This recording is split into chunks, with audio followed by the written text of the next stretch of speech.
बहुत समय पहले की बात है। एक राज्य में राजा और एक रानी थे। दोनों एक दूसरे को बहुत प्यार करते थे। राजा के राज्य में चारों तरफ खुशहाली थी। राजा अपनी पत्नी से बहुत प्रेम करता था और धीरे धीरे समय बीत रहा था और राजा के दिन बड़े खुशी के साथ व्यतीत हो रहे थे। राजा की पत्नी समय रहते गर्भवती हुई और 9वें महीने में उन्होंने एक बेटी को जन्म दिया। लेकिन बेटी के जन्म के पश्चात ही रानी की मृत्यु हो गई, जिससे राजा को बहुत सदमा लगा। राजा के मन में बैठ गया कि ये बेटी हुई है, इसी कारण रानी की मृत्यु हुई है। क्योंकि राजा रानी को बहुत प्रेम करता था, वो अपनी बेटी को बिल्कुल भी प्यार नहीं करता था और ना ही उसकी तरफ देखता था। यह हमारे घर में कुलक्षणी हुई है, इसी के कारण मेरी रानी की मृत्यु हुई है। मेरी रानी मृत्यु को प्राप्त हुई है, इसलिए यह बेटी नहीं है, यह तो मेरे लिए कुलक्षणी पैदा हुई है। राजा को सबने बहुत समझाया कि देखो, जो होनी थी वो हो गई, क्योंकि रानी जो थी वो बड़ी धार्मिक प्रवृत्ति की महिला थी, भगवान शिव की बहुत पूजा करती थी। लेकिन राजा ने अपनी बेटी को ही रानी की मृत्यु का जिम्मेदार मान लिया और अपनी बेटी से बहुत नफरत करने लगा। राजा को ना तो उसका राजकाज में काम में मन लगता और ना ही राजा किसी भी विषय में अपनी कोई राय देता था। ये देखकर मंत्री, घर, रिश्तेदार सबको चिंता होने लगी थी। अगर राजा इस तरीके से रहेंगे तो राज्य का क्या होगा? पड़ोसी राज्य के राजा वो आक्रमण कर देंगे। इस तरह तो हमारा राज्य, जो खुशहाल राज्य है, बिल्कुल मटिया मैट हो जाएगा, इसकी तरक्की रुक जाएगी। सबने राजा को खूब समझाया, लेकिन राजा के मन में रानी की यादें थी और वो निकल ही नहीं रही थी। राजा की अबोध सी पुत्री रोती रहती, लेकिन राजा उसे नजर भर के भी नहीं देखता। दासियां ही उस राजकुमारी का लालन पालन कर रही थी। राजा तो उसे कुलक्षणी कहता था और इसलिए उसका नाम कुलक्षणी पड़ गया। अब घर, रिश्तेदार और मंत्रियों ने सलाह की, महाराज, अगर ऐसे हुआ तो हमारे राज्य का तो विनाश हो जाएगा। क्यों ना आप दूसरा विवाह कर लें? राजा को मंत्रियों की सलाह सही लगी, क्योंकि रानी के गम को भुलाने के लिए जो ये भी जरूरी था, उस अबोध बच्ची के लिए भी माँ की जरूरत थी। दासियां कब तक उसका पालन पोषण करती, लेकिन जब दूसरी रानी आई तो वो भी उससे नफरत करने लगी। धीरे धीरे समय बीतने लगा। राजकुमारी अब 1 साल की हो गई और राजा तो उसे देखता ही नहीं था। राजा तो बस उससे नफरत करता और नफरत की नजरों से ही देखता था। इसका फायदा दूसरी रानी उठाती थी। अब दूसरी रानी पेट से हो गई, उसने भी एक कन्या को जन्म दिया। राजा बहुत खुश था। राजा ने खूब मिठाइयां बंटवा कर खूब अच्छे से उसका दूसरी राजकुमारी से हुई नामकरण संस्कार करवाया। उसका नाम राजा ने लक्ष्मी रखा और अब लक्ष्मी और कुलक्षणी दोनों ही साथ साथ पलने लगे। महाराज, दोनों बेटियां बड़ी हो गई हैं, इनके लिए कोई राजकुमार की तलाश करनी चाहिए। रानी, विवाह तो करना पड़ेगा और जितनी जल्दी हो जाए अच्छा है। इस कुलक्षणी का साया हमारे महल से हट जाए तो अच्छा ही रहेगा। कुलक्षणी बड़ी है, पहले उसकी शादी कर दीजिए। उसकी शादी क्या करनी है? जैसे वह है वैसा ही उसके लिए लड़का देख दिया जाएगा। उसके लिए तो कोई अंधा भिखमंगा लड़का ही सही रहेगा। वो कहाँ राजमहलों के लायक है, जहाँ भी जाएगी वहाँ का बेड़ा गड़क कर देगी। यहाँ तो अपनी माँ होते ही खा गई, वहाँ भी न जाने क्या करेगी। हमें क्या क्या सुनने को मिलेगा। रानी, आप बिल्कुल ठीक कह रही हैं। कुलक्षणी बड़ी धार्मिक प्रवृत्ति की थी, क्योंकि उसकी माँ भी धार्मिक प्रवृत्ति की थी। वो भोले बाबा की बहुत पूजा पाठ किया करती थी और जो लक्ष्मी थी वो बड़े घमंड में रहती थी। राजा ने तुरंत ही अपने जो नाई और ब्राह्मण को बुलवाया और अपनी सभा में उन्हें कहा, कुलक्षणी के लिए एक अंधा वर देख कर आओ। अब नाई और ब्राह्मण कुलक्षणी के लिए वर की तलाश में चल दिए। धीरे धीरे चलते चलते बहुत दूर एक गांव में पहुंचे। वहां उन्होंने देखा कि एक भिखारन थी, उसका एक बेटा था। दोनों माँ बेटे भीख मांग रहे थे। बेटा अंधा था, घर के नाम पर एक कूस की जो टूटी फूटी सी झोपड़ी थी। नाई और ब्राह्मण उसे देखकर खुश हो गए, क्योंकि उन्हें कई दिन हो गए थे, काफी समय लग गया था। जैसा वर राजा ने बोला था वैसा ढूंढने के लिए आज उनकी नजरों के सामने ऐसा ही वर था। नाई और ब्राह्मण वो उस भिखारन के पास गए और उससे कहने लगे, माई, हम तेरे बेटे के लिए एक बहुत ही अच्छा रिश्ता लाए हैं। अरे क्यों भैया, मुझ भिखारन का मजाक उड़ा रहे हो? अरे भला मेरे अंधे बेटे से कौन विवाह करेगा? अरे माई, हम तुम्हारे बेटे के लिए बहुत ही अच्छा रिश्ता लाए हैं और वो भी राजमहल से लाए हैं। ये सुनकर तो भिखारन को विश्वास ही नहीं हुआ। वो तो तुरंत राजी हो गई। अरे राजमहल से बहू आएगी, चाहे वो कुछ भी न लाए, कैसी भी हो, लेकिन राजमहल से तो नाता जुड़ ही जाएगा। उसके साथ कुलक्षणी का रिश्ता तय करके नाई और ब्राह्मण अपने राज्य लौट आए और उन्होंने आकर राजा को सारी बात बताई। फिर राजा ने कहा, ठीक है, जैसा लड़का चाहिए था वैसा मिल गया। और राजा ने जो कुलक्षणी का विवाह उस अंधे भिखारी के साथ कर दिया। दान दहेज के नाम पर उसे कुछ भी नहीं दिया। कुलक्षणी वहां से विदा होकर अपने ससुराल आई तो देखा वहां एक टूटी फूटी झोपड़ी है, बैठने के लिए भी सही जगह नहीं। आके भगवान से कहने लगी, हे भगवान, हे शंकर भोले, क्या मेरी कैसी परीक्षा ले रहे हो? मेरे ही पति मिले, वह भी अंधा।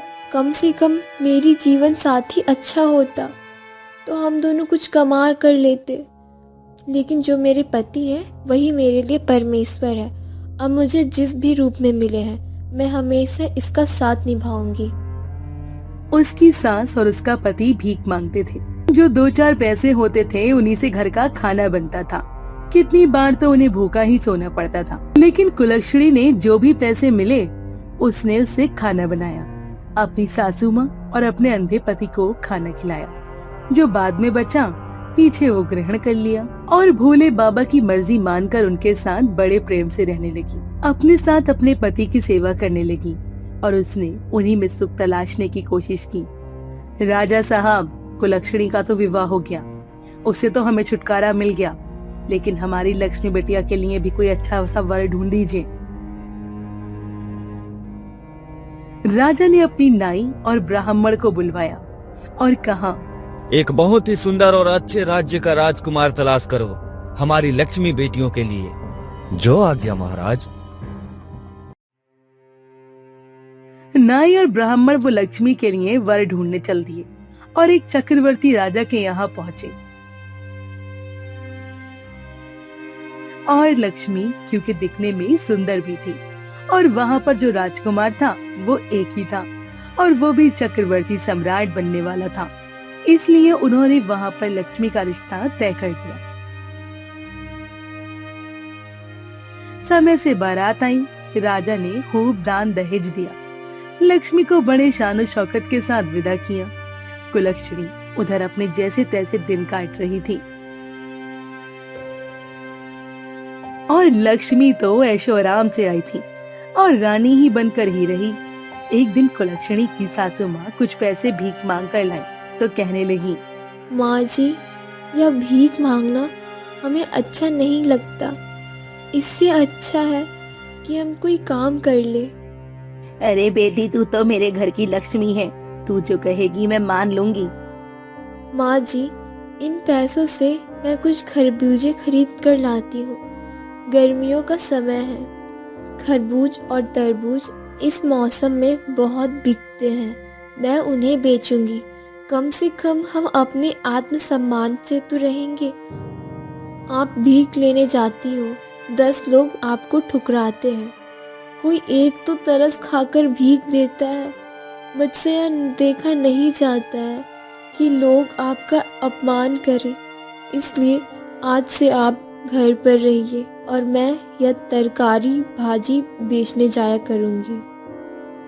बेटी, तू नहीं है, कहाँ जाएगी?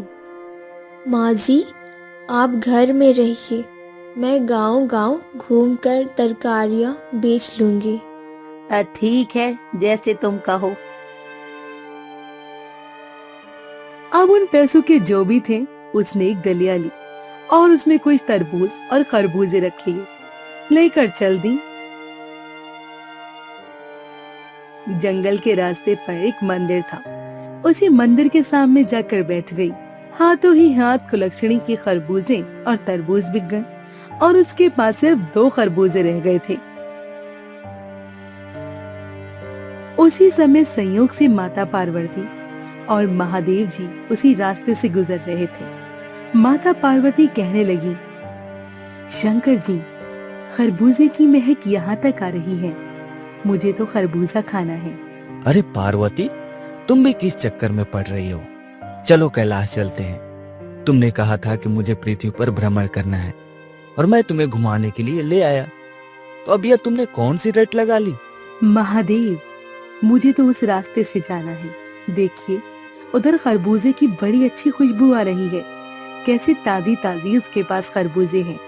वो तो आपकी भक्त है।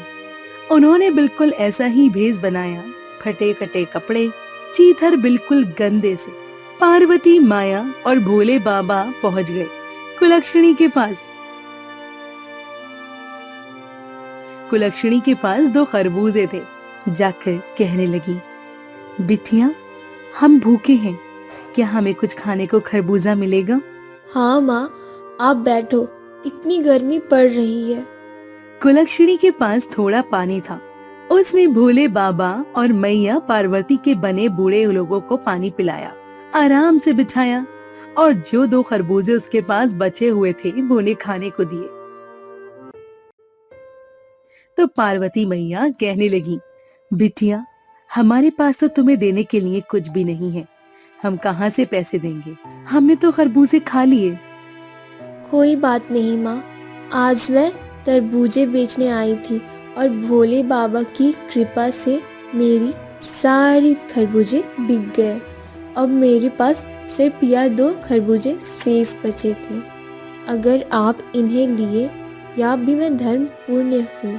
आप तो बूढ़ी माँ है, मेरी कोई माँ नहीं है और आपने मुझसे इतना प्यार से बेटी कहा है। बेटी शब्द सुनने के लिए तो मैं तरस गई थी। कभी मेरे पिता ने भी मुझे बेटी का प्यार नहीं दिया। अच्छा बेटी, अब हम चलते हैं। और जाते जाते माता पार्वती भोले बाबा से कहने लगी, सुनिए, आपकी झोली में जो कुछ है तो इस बेचारी बिटिया को दे दीजिए, वो भभूति निकाल कर दे दीजिए। भोले बाबा के पास तो भांग, धतूरा, भभूति यही चीज होती है। भोले बाबा की झोली में माता पार्वती ने भभूति निकालकर कुलक्षणी को दे दी। कुलक्षणी बड़ी खुश हुई और उसने आंचल पसार कर वो भभूति ले ली और खुशी खुशी अपने घर चल दी।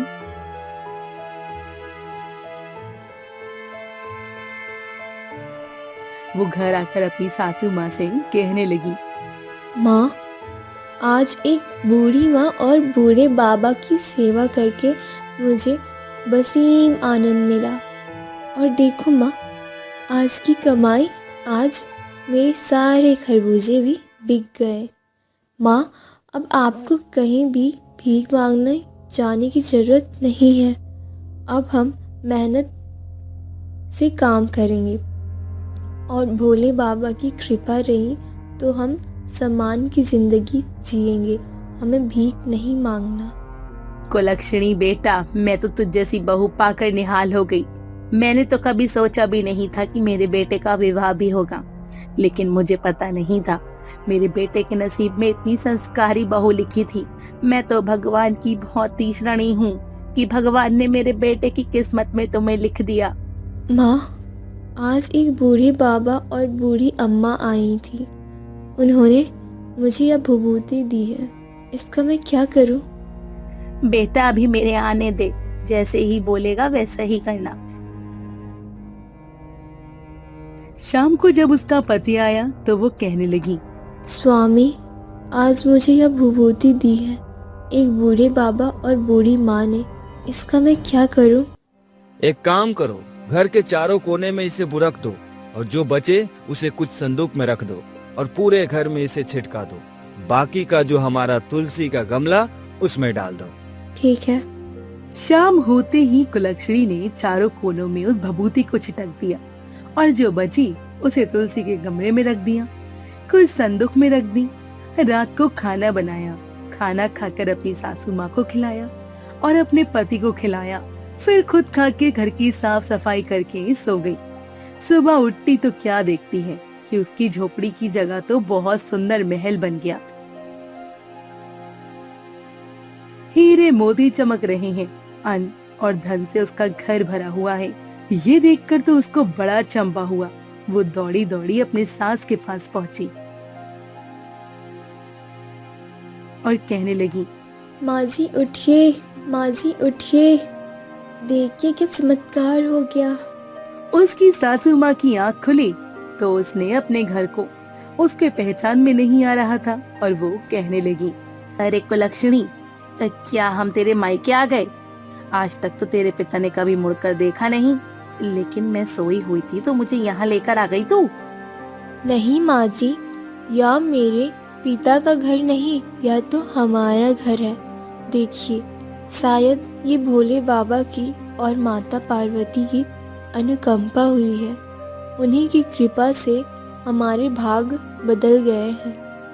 देखो, शायद वे बूढ़े बाबा और बूढ़ी माँ कोई और नहीं, साक्षात भोले बाबा और माता पार्वती थे, जिनको मैं पहचान नहीं पाई। उसकी सासू माँ ने कुलक्षणी का धीरज बंधाया। तभी उसके पति की आंख खुली तो वो चिल्लाते हुए बोला, माँ देखो, मुझे सब कुछ दिखाई दे रहा है, अब मैं अंदर नहीं रहा। ये देखकर तो कुलक्षणी का खुशी का ठिकाना नहीं रहा। उसकी पति की आंखें आ गईं और उसे क्या चाहिए था। अब उसका पति भी किसी राजा से कम नहीं था। जब इतनी बड़ी कृपा हुई है तो क्यों ना हम एक अच्छा सा भोले बाबा और माता पार्वती की शिव चर्चा करवाएं, जिससे कि लोगों को बुलवाएंगे, अपने नाते रिश्तेदारों को बुलवाएंगे और भंडारे कराएंगे। उसकी माँ कहने लगी, बेटी मेरे घर की तो तू लक्ष्मी है, जैसा तू करना चाहे वैसा कर। अब उसने अपने घर में एक कथा रखी। उसने सब रिश्तेदारों को न्योते भिजवाए, अपनी मायके में भिजवाए और अपनी बहन के घर भी भिजवाया। अब सब उसकी कथा में आए,